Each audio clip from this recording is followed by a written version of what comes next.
la vie et la mort sont au pouvoir de la langue. Amen. Donc, nous devons savoir que les rêves démoniaques, les paroles démoniaques, les pensées démoniaques ne sont pas des choses anodines, ne sont pas des choses normales. C'est des activités de destruction. Amen. J'ai délivré une fois une jeune dame qui était à son, je n'étais pas encore pasteur ici, qui était à son, je crois, 4e ou 5e mariage. Pourquoi son mariage ne marchait pas? Parce que lorsqu'elle est venue et qu'on a procédé à la cure d'âme, et à la cure d'âme, on te pose des questions vraiment personnelles, des questions intimes. Et parmi les questions banales qu'on pose, c'est est-ce que tu es marié légalement, à l'église et tout ça. Elle avait dit oui.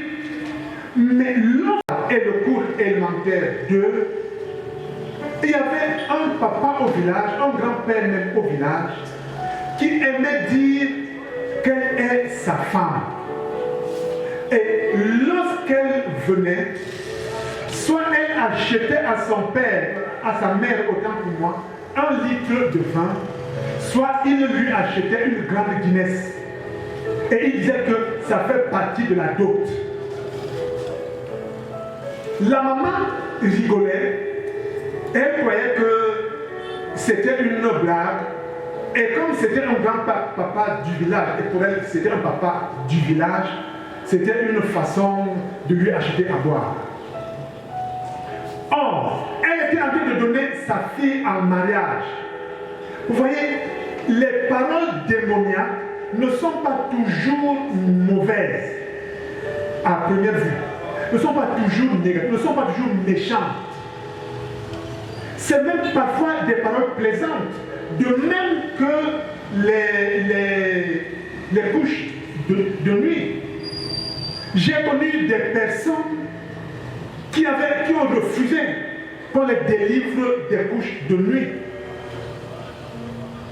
Parce qu'à un moment, ces personnes attendaient avec impatience la nuit pour que leur mari ou leur femme arrive. Et c'est les femmes qui en étaient beaucoup plus victimes. Et elles disaient, ce que je vis dans les rêves n'est rien comparé à la débrouillardise de mon mari. Ce qui fait que le mari se sentait, je vais dire, impuissant face à ça. Comment est-ce que le mari de nuit procède? La Bible dit que Satan était le porteur de lumière. Cela veut dire que lorsque, avant même que Dieu ne dise que la lumière soit ici, pas que la lumière soit créée, en Dieu était déjà la lumière. Et Satan portait cette lumière-là. Donc, lorsque Dieu dit que la lumière soit, Satan participe à l'arrivée de la lumière. Donc, beaucoup de choses ont été créées pendant que Satan portait cette lumière-là. Donc, Satan connaît l'anatomie de la femme plus que ce mari physique-là. Il y a des hommes qui ne maîtrisent pas et qui ne cherchent même pas à maîtriser l'anatomie de la femme. Et le mari de nuit connaît le point, ceux qui font l'étude de ça, appellent cela en la femme le point G. Le mari de nuit connaît ce point et connaît à quel moment l'activer. Ce qui fait que le débrouillard de mari devient gênant pour la femme. Et c'est pour ça que lorsqu'on parle des couches de nuit, des maris de nuit, nous disons toujours que les maris et les femmes de nuit détruisent les mariages, détruisent les familles. Parce qu'une femme qui attend avec impatience l'arrivée de son mari de nuit commence à trouver gênant même son bébé. Le fait que le bébé soit encore à l'âge du biberon ou du sein fait que ce bébé devient gênant pour sa mère qui attend une nuit à passer avec son mari de nuit. Elle est donc capable de négliger non seulement son mari qui peut mourir par dépression, mais négliger son enfant qui peut mourir par malnutrition et même par maladie qu'il n'a pas le temps de soigner. Et nous savons que les maladies sont plus virulentes la nuit que le jour.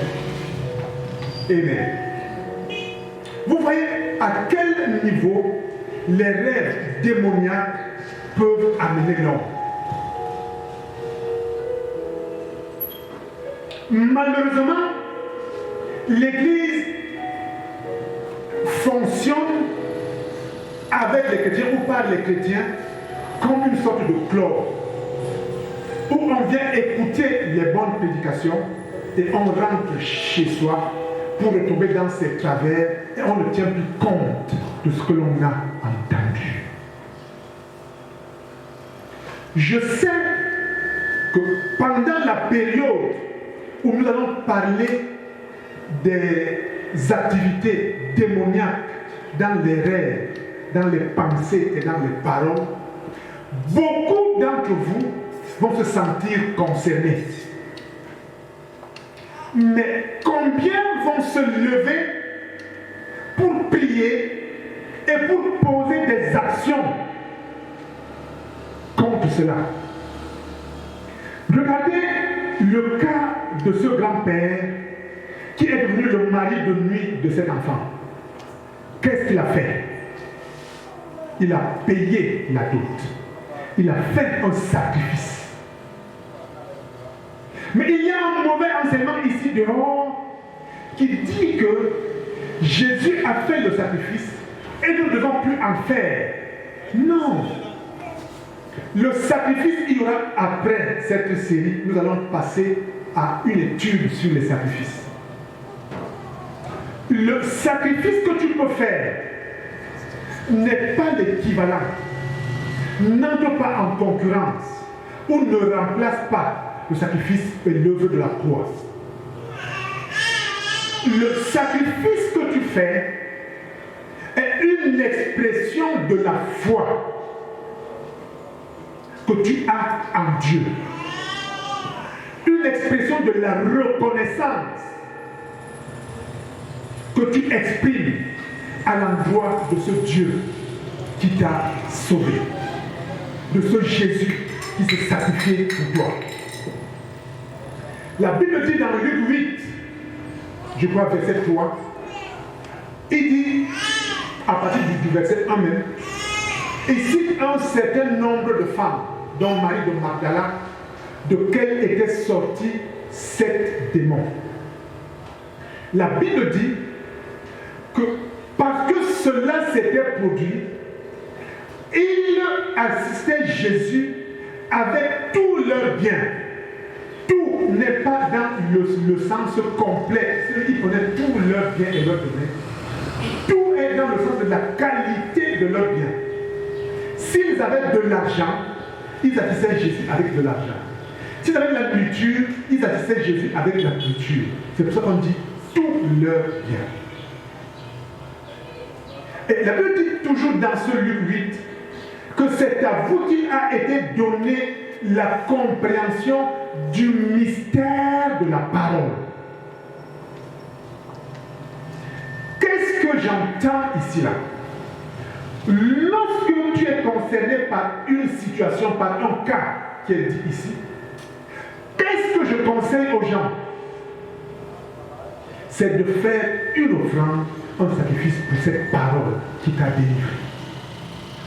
La Bible dit que les choses qui sont révélées pour qu'elles soient détruites. Les problèmes sont révélés pour qu'une solution y soit trouvée.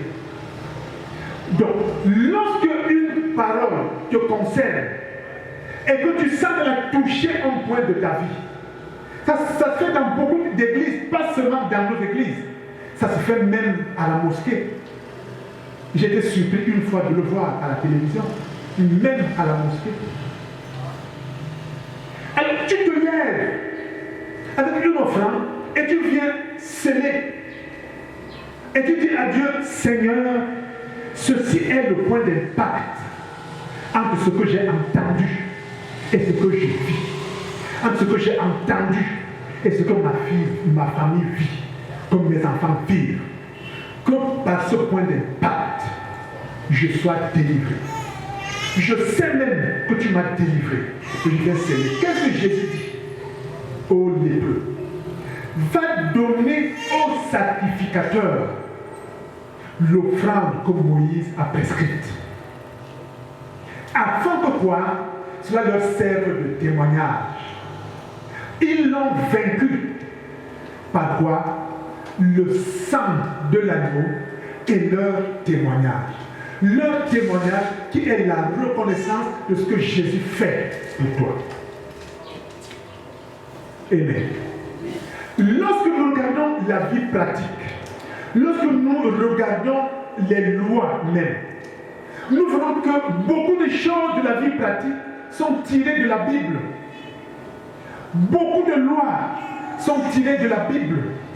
Mais pourquoi le chrétien conteste ce que l'homme du monde, comme il dit qu'il n'a pas le Saint-Esprit, met en pratique et réussit? Mais j'ai posé la question déjà plus d'une fois dans nos assemblées entre les musulmans et les chrétiens. Les qui sont les plus bénis? Les musulmans. Parce que nous, dans notre faux comment on dit ça, puritanisme, notre fausse pureté, nous appelons tout corruption. Non.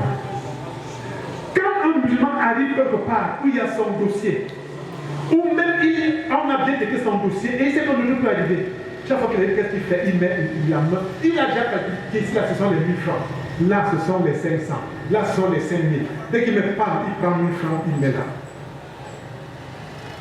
Il commence à sceller l'obéissance de ceux qui vont traiter son prochain dossier.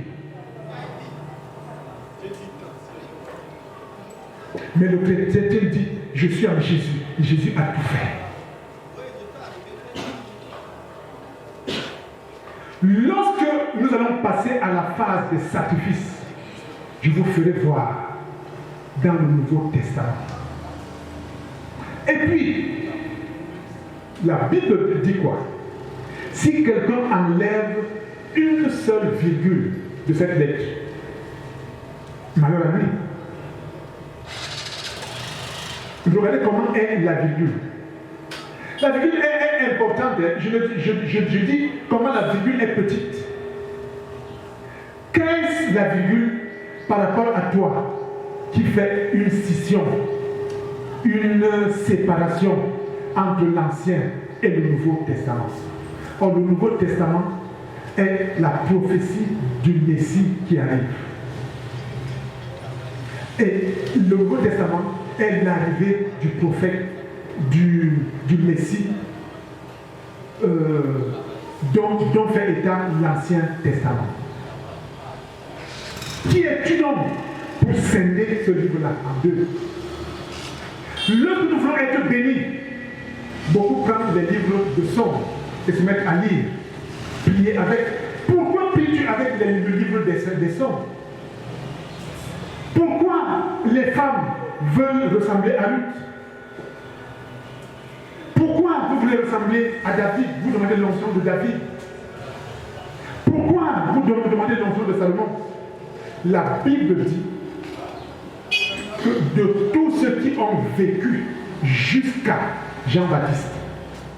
Jean-Baptiste est quoi? Le plus grand. Mais il est le plus petit dans le royaume. Qu'est-ce que cela veut dire?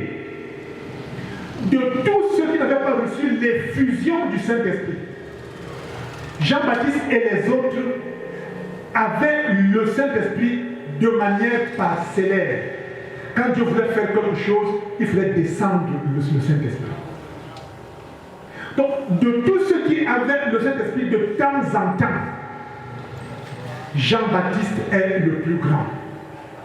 Mais il est le plus petit dans le royaume. Cela veut